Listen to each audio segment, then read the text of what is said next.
goal. বিশ্বকাপে নিজেদের প্রথম ম্যাচে মরক্কোর বিপক্ষে ড্রয়ের পর সমালোচনায় ছিল ব্রাজিল।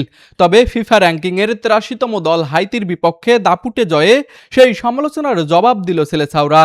ফিলাডেলফিয়ায় অনুষ্ঠিত আজকের ম্যাচে হাইতিকে ৩-০ গোলে হারিয়ে সি গ্রুপের শীর্ষে উঠে গিয়েছে ৫ বারের বিশ্ব চ্যাম্পিয়নরা। ম্যাচের ২৩তম মিনিটে ম্যাথিউস কুনহার গোলে এগিয়ে যায় ব্রাজিল। ৩৬তম মিনিটে ভিনিসিয়াস জুনিয়রের দুর্দান্ত পাস থেকে নিজের দ্বিতীয় গোল করেন কুনহা। প্রথমার্ধের যোগ করার সময়ে পাকেতার বাড়ানো বল থেকে গোল করে ব্যবধান ৩-০ করেন ভিনিসিয়াস জুনিয়র। দ্বিতীয়ার্ধে আরও কয়েকটি সুযোগ তৈরি করলেও অফসাইডের নাটকীয়তার কারণে দুটি গোল বাতিল হয় ব্রাজিলের। অন্যদিকে পিছিয়ে থেকেও লড়াই চালিয়ে গিয়েছিল হাইতি। কয়েকবার ব্রাজিলের রক্ষণভাগে ভাঙন ধরায় ছোট্ট এই দলটি, তবে গোলরক্ষকের দুর্দান্ত সেভে আর ব্যবধান কমাতে পারেনি হাইতি।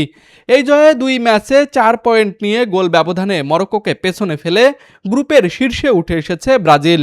শেষ গ্রুপ ম্যাচে স্কটল্যান্ডের মুখোমুখি হবে কার্লো আনচেলত্তির শিষ্যরা। অন্যদিকে টানা ২ হারে বিশ্বকাপ থেকে বিদায়ের খুব কাছাকাছি চলে গিয়েছে হাইতি। তুষার আচার্য, স্পোর্টস ডেস্ক, আরসিটিভি।